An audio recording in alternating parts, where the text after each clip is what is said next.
তেলটা গরম হয়ে গেছে, এখন করে রাঁধুনি ফোড়ন দিয়ে দেবো। হেলাংশের সাথে দিয়ে বাটা মাছের ঝোল, একটা শুকনো জল দিয়ে দেবো। সব গন্ডগোল একবার খেলে বলবি আর একটু দে তো ভাই, এই স্বাদের কাছে দুনিয়া হার। কি মাছ দিয়ে রান্না করবা? বাটা মাছ। বাটা মাছ দিয়ে কি হবে? বাটা মাছ দিয়ে হেলেঞ্চা শাকের ঝোল। বাহ, হেলেঞ্চা শাকের ঝোল। হ্যাঁ,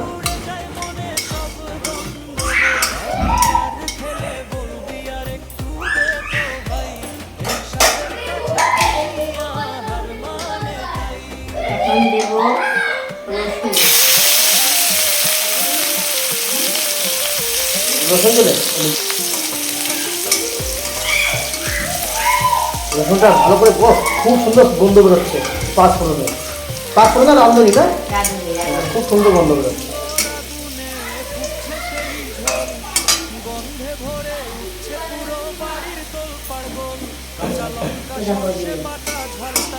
এখন দেবো আমি লঙ্কা কেটে।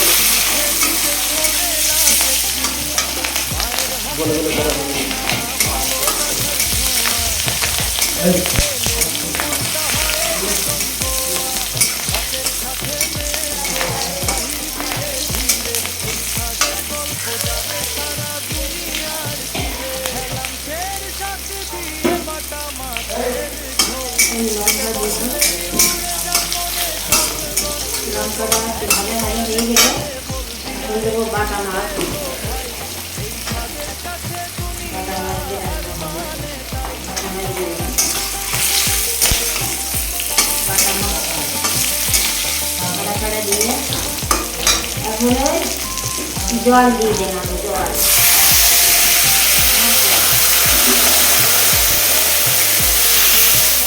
এখন জল দিয়ে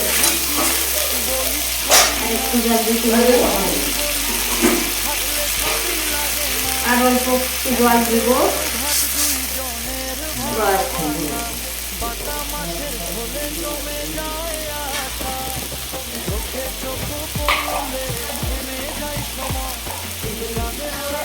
এখন 1 চামচ লবণ দেব।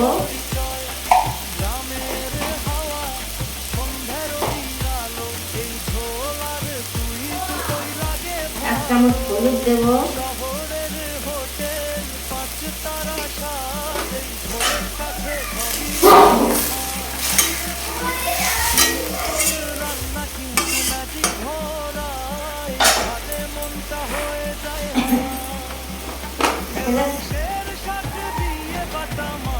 এখন দেবো হেলেঞ্চা শাকগুলো দিয়ে দেবো।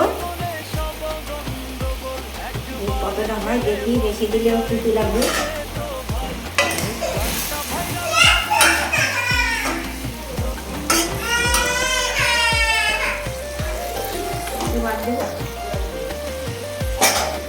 বেশি না লাগে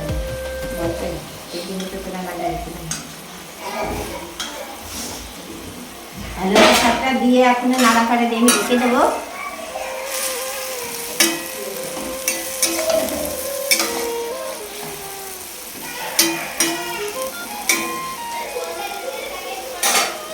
ঢাকা দিয়ে দিই।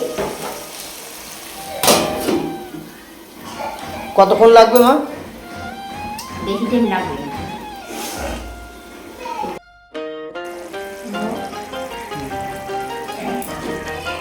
হয়ে গেছে?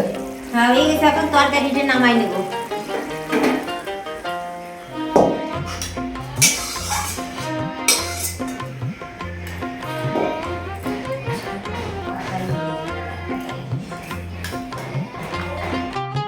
দেখো বন্ধুরা, হেলেঞ্চা শাকের ঝোল করেছি। দেখো কত সুন্দর কালার হয়েছে। আপনারা এইভাবে রান্না করে খাবেন, দেখবেন ভালো লাগবে।